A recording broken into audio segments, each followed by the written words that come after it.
So all these guys would have had to weigh in at 72.5 or less kilos within 2 hours of this race. So the days of kind of dropping weight and then trying to pig out for the next 24 hours before your race, those days are long gone. They have a race within the race having to make that weight. If they do not make weight, they do not race. They need to weigh in at that race between 2 to 1 hours before. And they've done it. And let's see who's got the energy to push it through now. In the lineup for the B final, we have Jordan Rendell from Rowe, Ontario, a senior athlete. We have Matthew Drukin, under 23 athlete from Rowe, Ontario. Ian Connell, senior athlete, Rowe, Ontario. Vlad Tominski, junior rower from Rowing, BC. Alexander Kunkel, under 23 athlete from Rowe, Ontario. And Julianne Pouly, senior athlete from Quebec. So nice to see a nice range coming from the Ontario region, junior under 23 lightweight rowers.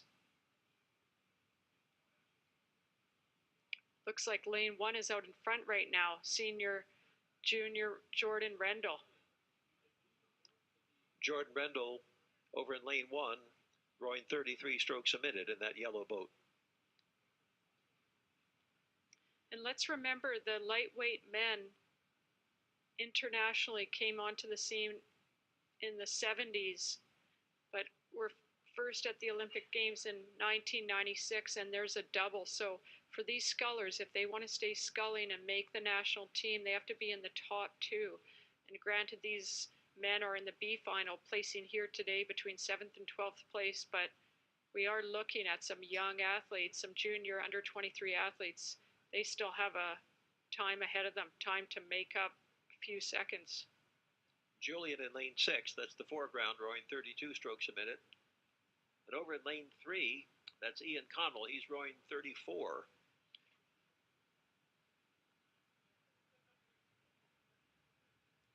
You can see them looking around. One of the things with rowing, you don't want the bow person in a crew boat will look around and call the race and say where they are and have a race plan to focus on technical areas in the stroke or call power 10, whatever they need to do. And in a single, you're the only one. You don't want to look around too much, though. You need to focus on your own light, your own boat moving ability. So there's the benefit of being out in front. You don't need to look around. And it looks like lane 3, Ian Connell out in front.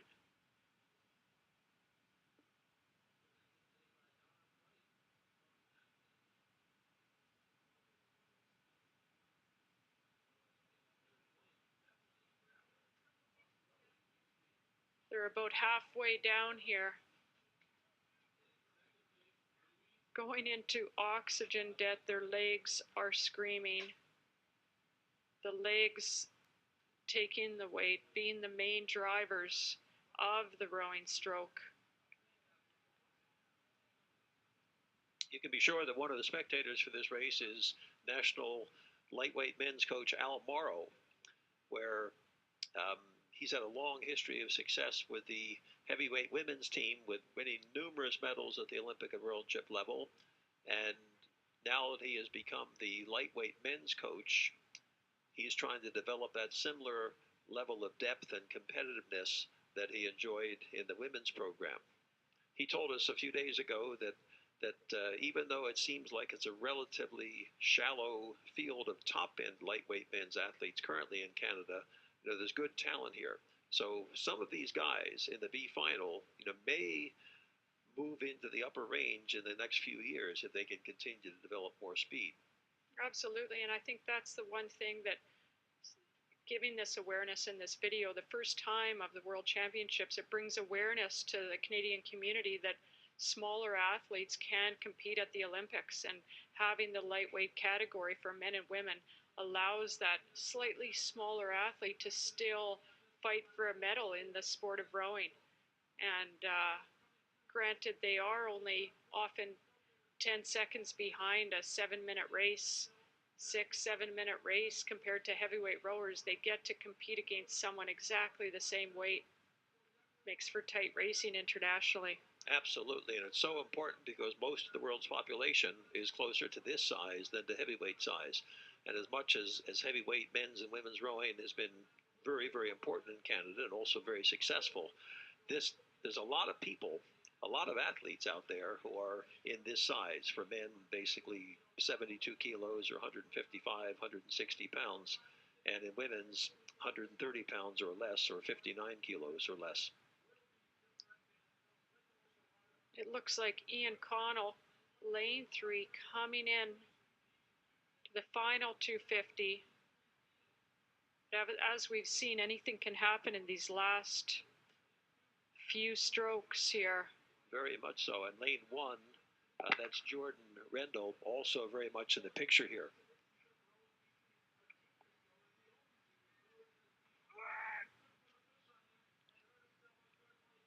Lane 3 is at 37 strokes a minute now, trying to take it away from everyone else. Still moving the boat so well. The fight will be for second and third. They want to stand on the podium. They want a medal. Who's going to be behind Ian Connell here? Look at him go. Who's got second? Looks like lane 1 fighting out on the side there. Jordan Rendell looking really strong. Still a long stroke. But lane 3 doing a great sprint. See how he's sitting up at the finish, just trying to get up for the next stroke. Does it nicely. Well so done. Relieved. Well done. So there's lane this 1, and a tight finish between lane 4, Vlad Tominski, and lane 6, Julian Poulot. But it looks like Vlad Tominski, the junior rower from Rowing BC, got third. Wow, fantastic. So that's the 7th through 11th place finishers. Now we see something here. You can see a white object in the middle of the screen. It looks like somebody didn't make it across the finish line. And I think we can assume that one of these athletes, looks like Matthew Drukin, the under 23 athlete from Rowe, Ontario. I'm sure quite dejected there.